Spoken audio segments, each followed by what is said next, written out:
Fala galera, muito boa tarde. Eu sou Leonardo Couto, eu sou estudante de nutrição, participo da Liga Acadêmica de Fisiologia e Anatomia, possuo um grupo de estudos nutricionais e hoje, seguindo esse caminho, eu vou falar um pouco sobre o processo inflamatório, como ele começa e por que uma pessoa obesa possui um processo inflamatório crônico.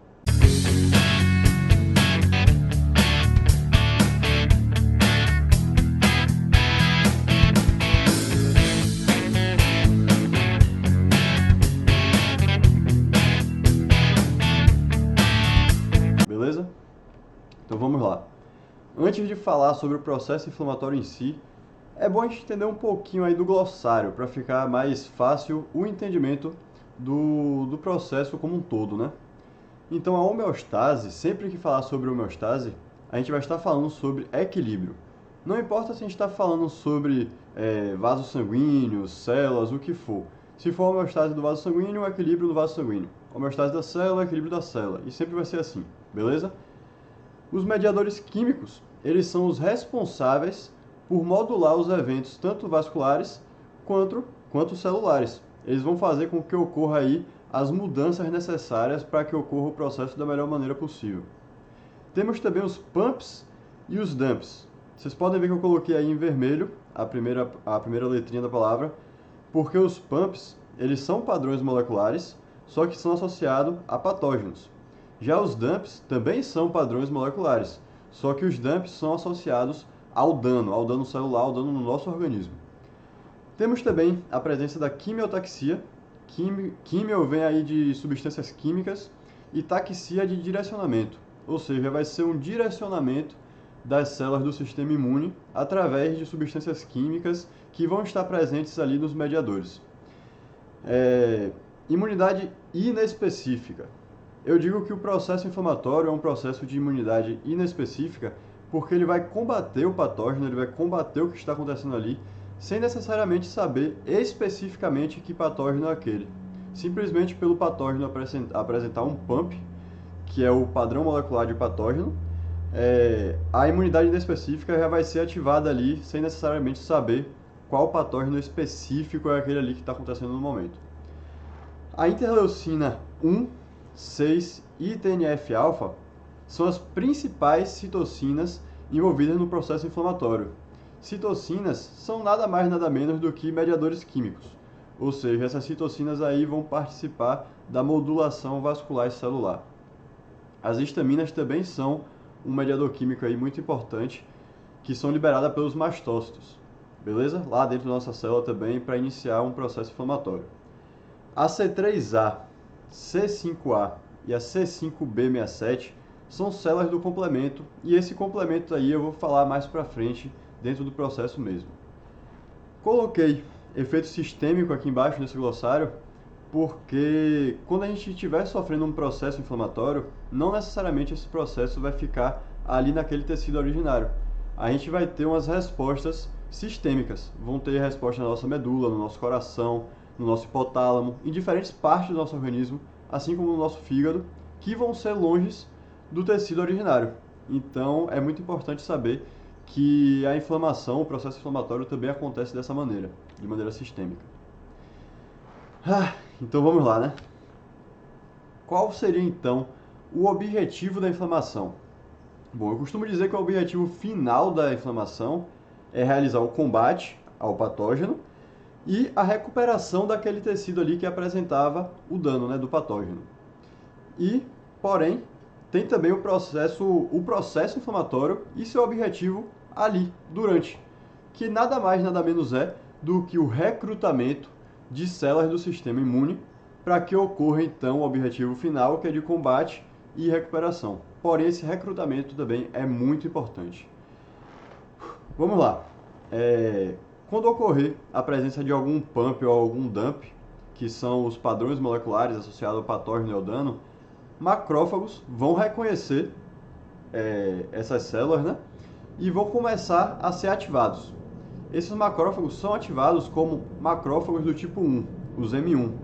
E eles são os macrófagos que vão fazer com que ocorra o início do processo inflamatório, liberando as citocinas, a interleucina 1, 6, TNF-alfa, que vão fazer com que as células do nosso endotélio, da nossa parede vascular, sejam ativadas, criando células de adesão, para quando as células imunes que estão no nosso sistema sanguíneo, nos nossos vasos sanguíneos, né, passarem por ali, elas consigam se aderir e entrar naquela célula, por meio também do aumento do acesso dessas células efetoras, que são os linfócitos e as outras células do sistema imune, porque a nossa parede vascular, ela é formada por células musculares, beleza? Essas células, elas estão todas juntinhas assim, e quando as citocinas atuarem em cima delas, elas vão se contrair, aumentando então, entre elas, o tamanho do espaço, fazendo com que seja mais fácil a penetração de células para sair dos vasos sanguíneos e chegar nas nossas células que estão apresentando o patógeno ou o dano. Além disso, os macrófagos eles também liberam quimiocinas. Você lembra que eu falei de quimiotaxia, que vai ser o direcionamento das células do sistema imune através de substâncias químicas? Então, essas substâncias químicas são as quimiocinas. Elas vão ser liberadas também pelos macrófagos, fazendo com que os linfócitos e as células do sistema imune sejam atraídas para aquela célula que está sofrendo dano. Igual o pica-pau, não sei se vocês já assistiram, mas quando tinha uma comida, a comida liberava um cheiro, você conseguia ver o caminho do cheiro da comida, que chegava ao nariz dele e ele ia sendo atraído até aquela comida. É a mesma coisa com a quimiotaxia. Bom, a gente falou um pouquinho aí do início do processo inflamatório, só que eu quero falar logo sobre o efeito sistêmico. Por quê? O efeito sistêmico ele pode acontecer de duas maneiras. Ele pode acontecer de uma maneira protetora, como acontece na nossa medula, no nosso hipotálamo, no nosso fígado. Na nossa medula vão chegar as citocinas lá, fazendo com que a gente produza na nossa medula mais células do sistema imune para que elas sejam levadas até as nossas células que apresentam o patógeno. No nosso hipotálamo, por exemplo, essas citocinas vão chegar lá, fazendo com que a gente comece a entrar no processo de febre. Hoje em dia a gente ainda não sabe muito bem o porquê que a febre acontece, mas a gente sabe que ela é extremamente importante porque ela vai fazer com que nossa temperatura se eleve, fazendo com que então esses patógenos tenham suas enzimas inativadas. Ou seja, aquele dano que ele poderia trazer para a gente por conta das suas enzimas já não vai mais ocorrer, fazendo com que se torne mais controlado aí esse processo de combate ao patógeno. Eu coloquei o fígado aí em verde, porque apesar do fígado ter o seu efeito protetor, ele também pode apresentar um efeito patológico, mesmo que em pequeno grau. Por quê? Principalmente a interleucina 6, né? Ela vai para o nosso fígado, estimulando então a produção da proteína C reativa, a PCR. Essa proteína, ela vai em direção ao dano que está acontecendo ali na nossa célula e vai se ligar a resultantes da inflamação ou infecção que está acontecendo ali. E a partir do momento que ela se liga a esses resultantes, ela vai ativar o sistema complemento, que vai liberar aquelas célulazinhas ali, ó, a C3A, a C5A, a C5b67, que são células do complemento, beleza? Que vão fazer o quê? O processo de destruição daquelas bactérias que estão presentes ali. Só que nesse processo de destruição, que seria uma coisa boa, um efeito protetor para a gente, também ocorre aí um efeito de lesão tecidual. Então, por isso eu digo também que ela ocorre em pequeno grau, um efeito patológico. Bom, e o efeito sistêmico, como eu já estou falando um pouco, pode acontecer de maneira patológica no nosso coração, alterando aí a pressão, a nossa pressão sanguínea por conta das citocinas que vão ser liberadas, da reação que elas vão trazer para o nosso organismo, nos nossos vasos sanguíneos e tudo mais. E nos vasos sanguíneos, como até a própria PCR, a proteína C reativa, ela é protrombótica, ou seja, tem uma maior facilidade da gente criar trombos que pode levar aí a um AVC, a um infarto, outras coisas que não são legais, né, para nossa saúde. Beleza. Eu amo essa imagem porque ela mostra aí muito bem como que ocorre a inflamação no nosso organismo. Como eu falei, a gente vai liberar citocinas, beleza? Elas são os mediadores químicos que vão fazer com que ocorra mudanças nos nossos vasos sanguíneos e nas nossas células. Porém, quais são essas mudanças? Bom, essas citocinas vão aumentar a nossa vasodilatação e o aumento do fluxo sanguíneo. Tem até uma substância que participa muito bem nesse processo, junto dessas citocinas, que é o óxido nítrico. Ele vai também atuar tanto na vasodilatação quanto na permeabilidade desses capilares, mas a gente vai chegar ainda na permeabilidade. Aumentou a vasodilatação e aumentou o fluxo sanguíneo, ou seja, vai chegar mais sangue. Quando você presta atenção numa espinha, por exemplo, ela é quente e ela é vermelhinha em volta. Por quê? Porque apesar de aumentar o tamanho do vaso e o fluxo, no local que está acontecendo ali o efeito do patógeno, esse sangue passa mais devagar, para que as células do sistema imune possam dar uma maior atenção ao que está acontecendo ali e trabalhar da melhor maneira, certo? Então, nosso sangue é vermelho e nosso sangue é quente. Ele está passando em maior quantidade e mais devagar naquele local, então é claro que vai aumentar um pouquinho a temperatura naquele local e vai apresentar uma vermelhidão, que seria o calor e o rubor. Além disso, essas citocinas vão aumentar a permeabilidade dos capilares. Como eu falei, nossas células dos nossos vasos sanguíneos estão ali, juntinhas. Quando elas se contraem, vocês podem ver aí que aumenta o espaço entre elas. Então, nesse espaço vai passar mais fluido, vai passar mais proteínas, mais células. Tudo isso vai passar por esses espaços, saindo dos nossos vasos sanguíneos e indo em direção a um espaço celular ou intersticial.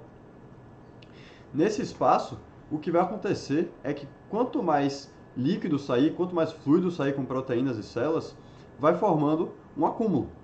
Então, tem a formação do edema, que é o acúmulo de líquido fora aí desse espaço vascular. Caso esse edema comece a crescer e não seja resolvido, ele pode começar a pressionar algumas terminações nervosas, causando então, nesse paciente, nessa pessoa que está apresentando edema, a dor, porque as terminações nervosas estão sendo pressionadas. São 4 aí sintomas principais do processo inflamatório, só que tem mais um, existe mais um, que seria a perda de função tecidual. Esse eu vou explicar da seguinte maneira. Nós temos os macrófagos 1, que eu expliquei ali no iniciozinho, que são os macrófagos pró-inflamatórios, ou seja, eles vão fazer com que a inflamação ocorra e continue ocorrendo. A partir do momento que o patógeno ou o dano já foi sanado, já não existe mais nada, os linfócitos que foram levados para essas células para resolver esse problema vão começar a ficar sem ter no que bater, no que realmente agir. Então eles vão começar a sofrer apoptose, porque como eles têm uma meia-vida muito pequena, se eles já não estão trabalhando, eles começam a sofrer uma morte programada da célula, desses linfócitos, né? Esses linfócitos vão morrer, os macrófagos vão estar passando por ali de boa, vão encontrar aqueles linfócitos mortos, os restos dos linfócitos, né? E vão fagocitar, vão comer. Quando ele come, ele percebe que aquilo ali é um linfócito, ele percebe também que aquele processo inflamatório já não precisa continuar, porque o patógeno já foi destruído, já foi resolvido e não precisa mais que continue realmente acontecendo esse processo. E aí eles vão sofrer um processo de transformação. Eles vão passar de macrófagos do tipo 1 para macrófagos do tipo 2. Esses macrófagos do tipo 2, eles são macrófagos anti-inflamatórios. Eles vão começar a liberar citocinas anti-inflamatórias que vão fazer com que esse processo inflamatório pare, com que ele acabe. Porém, isso se desse tudo certo. Caso esses macrófagos 1 inflamatórios não percebam que os linfócitos já destruíram todo o patógeno que estava ali presente, eles continuam mandando citocinas pró-inflamatórias, fazendo com que cheguem várias células do sistema imune, inclusive células T e fibrinogênio, que vão fazer com que ocorra agora lesões teciduais. Essas lesões teciduais vão perdurando, até que, por ação dessas células, ocorre uma mudança de tecido. Quando ocorre essa mudança de tecido, outro tecido exerce outra função, ou seja, aquele tecido que antes existia perdeu a sua função original, então a inflamação levou a uma perda de função tecidual. Ficou certinho? Então, eu, eu sou nutricionista, eu sou um educador físico, alguma coisa. Como que eu posso atuar na minha área? O que é que eu posso fazer? Bom, eu como nutricionista, como estudante de nutrição, né, futuro nutricionista, posso falar um pouco sobre essa área que eu tenho estudado bastante, que é a área da lipoinflamação, a inflamação do tecido adiposo. Quando nós temos uma quantidade normal, significantemente normal no nosso organismo de tecido adiposo, ele é chamado de tecido adiposo magro. Esse tecido adiposo, ele apresenta macrófagos, só que ele apresenta macrófagos do tipo 2, como vocês podem ver. Esses macrófagos do tipo 2, como eu falei, é anti-inflamatório, ou seja, as citocinas que eles liberam, elas não iniciam o processo inflamatório. Por outro lado, elas fazem com que esse processo não ocorra. Mas nós vivemos hoje num ambiente completamente obesogênico. Nós temos um acesso muito grande a alimentos e alimentos que têm um grande potencial energético e um baixo potencial nutritivo, que eles não dão micronutrientes necessários para que o nosso metabolismo funcione da melhor maneira possível. Isso vai acontecer com que ocorra um aumento do tecido adiposo, porque o tecido adiposo ele tem uma grande capacidade de hipertrofia, que é crescer, aquele crescimento celular, e de hiperplasia, porque ele cresceu, caramba, não dá mais, divide, continua crescendo. Ou seja, a gente tem uma capacidade praticamente infinita aí de guardar energia em forma de tecido adiposo. E o que acontece é que pelo sedentarismo que a gente está tendo hoje em dia, por conta da automação, do crescimento da tecnologia, a gente não precisa mais ir atrás das coisas, as coisas vêm a nós. Então a gente diminui o nosso gasto energético por causa do sedentarismo e aumentamos o nosso aporte calórico. A gente está comendo mais do que estamos gastando. Isso faz com que nosso tecido adiposo comece a crescer, se tornando um tecido adiposo obeso, que vai piorar ainda mais o nosso metabolismo. Por quê? Esse tecido adiposo obeso, ele é muito grande, ele fica grande. E na sua periferia se torna mais difícil de chegar sangue. Se torna mais difícil de chegar sangue, não chega também a quantidade suficiente de oxigênio para ele se manter vivo. O que acontece é a lesão tecidual agora desse tecido adiposo, a morte celular da periferia aí desse tecido adiposo, fazendo com que comecem a ser secretados macrófagos do tipo 1, pois é sinalizado pelos dumps e as outras coisas que estão acontecendo ali, que é necessário a presença deles. E aí esses macrófagos do tipo 1 agora vão começar a produzir essas citocinas, e especificamente agora no tecido adiposo as adipocinas, porque é tecido adiposo, principalmente a interleucina 6 e a TNF-alfa. Hoje em dia já se sabe que a TNF-alfa ela tem uma grande influência sobre a resistência à insulina. Beleza? Então, além de acontecer a liberação dessas citocinas, começa a ocorrer um estímulo por conta disso, nos nossos músculos também, a fazer eles liberarem agora uma interleucina 1-beta. Essa interleucina 1-beta, ela é responsável também pela resistência agora à insulina das nossas células musculares. Vocês estão vendo aonde isso está levando?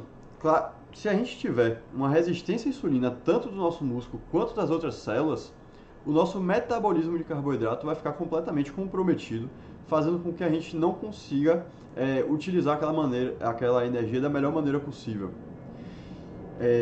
O nosso tecido adiposo é tido no nosso organismo como um órgão. Por quê? Ele sintetiza, ele produz, ele libera hormônios e outros tipos de substâncias, como as citocinas e o hormônio leptina. Esses hormônios, eles atuam no nosso sistema nervoso central, ali no nosso hipotálamo, fazendo com que a gente tenha um controle da saciedade e um controle de como o nosso metabolismo vai agir. Se nós temos uma leptina um pouquinho mais aumentada, porque a gente está com um pouquinho mais de tecido adiposo, o nosso hipotálamo, ele percebe isso e ele fala, poxa, eu posso gastar mais energia, então vamos otimizar aí esse metabolismo. Porém, quando nós temos agora um tecido adiposo obeso, ele está liberando muita leptina, muita citocina. E aí, o nosso hipotálamo, até para proteger a gente, ele começa a não entender mais a informação dessa leptina. Ocorre aí uma prejudicação prejudicação nessa interpretação do hormônio leptina, fazendo com que a gente já não utilize ela da maneira correta, não vai trazer mais uma saciedade para a gente, não vai trazer mais uma aceleração do nosso metabolismo, fazendo com que a gente entre agora num ciclo de inflamação, liberação de leptina exacerbada, liberação de citocinas, resistência à insulina, que vai fazer com que a gente tenha mais fome, com que a gente coma mais, com que a gente acumule mais energia em forma de tecido adiposo, com que ocorra mais liberação de dumps, porque esse tecido adiposo vai continuar morrendo, e assim a gente entra no ciclo vicioso da inflamação. E aí se torna uma inflamação crônica de baixa intensidade. Bom, e aí? O que é que eu faço? Como é que eu posso mudar isso que está acontecendo, esse processo inflamatório? O exercício físico, ele é um dos melhores aliados da nutrição na luta contra a inflamação. Por quê? Hoje em dia já se sabe que o exercício físico, ele produz sim, agora vai ser miocinas, porque são citocinas liberadas pelos músculos, miocinas inflamatórias, como a interleucina 6 liberada no músculo, só que não vai ter uma liberação exacerbada também de TNF-alfa. Vai ser, em sua grande maioria, a liberação de citocina muscular e interleucina 6. Ela, não estando ligada a TNF-alfa, vai ter um efeito pró-inflamatório, só que ao mesmo tempo anti-inflamatório, porque ela vai ajustar a produção de outras citocinas que são anti-inflamatórias, como a interleucina 10, que é geralmente vista em macrófagos do tipo 2 do tecido adiposo magro. Ou seja, aos poucos, você aliando o exercício físico com um aporte calórico, um aporte de micronutrientes adequado para aquele paciente, para que o metabolismo dele comece a se readaptar, a mudar, voltar a ser um tecido adiposo normal, um tecido muscular normal, você vai fazendo essa contrarregulação com a liberação dessas citocinas. Inclusive, se libera uma interleucina 1 antagonista àquela interleucina 1 beta que estava fazendo com que ocorresse a resistência à insulina muscular. E aí todo o seu metabolismo de carboidratos vai voltando ao normal, vai ocorrendo fosforilações dentro da sua célula, fazendo com que os receptores de insulina voltem a ser realmente mostrados na célula da melhor maneira para que você consiga absorver aquela insulina, liberar receptores então de glicose, fazendo com que seu carboidrato volte aos poucos a ser utilizado da melhor maneira pelo seu organismo. Ou seja, é muito importante a utilização do exercício físico com o professor, né, com o instrutor físico ali, e o acompanhamento nutricional junto com o nutricionista, para que ocorra em conjunto a melhoria da saúde daquele paciente. Por fim, então, eu tenho que dizer que o combate à inflamação é algo contínuo, porque, como eu acabei de mostrar, nós vivemos sim numa sociedade obesogênica, num mundo obesogênico.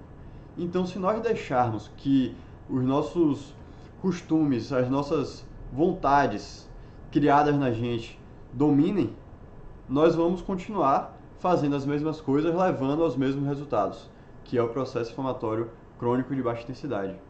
Porém, a gente controlando essas situações de estresse, esses traumas que acontecem na nossa vida e a nossa alimentação, nós conseguimos trazer resultados completamente diferentes que vão ser relevantes para que esse processo inflamatório não ocorra e que não ocorra também as suas complicações. Então eu posso dizer aqui com certeza que o papel do nutricionista, o papel do educador físico, do médico, do psicólogo, toda a equipe multidisciplinar que deve estar presente aí no tratamento de uma pessoa com obesidade ou simplesmente para uma pessoa não chegar a ser levada a esse nível de mudança corporal, de mudança física, nós todos, como essa equipe multidisciplinar, temos um grande papel, um papel muito importante. Então seria isso aí, muito obrigado, valeu, se vocês gostarem, estejam presentes aí na próxima aulinha.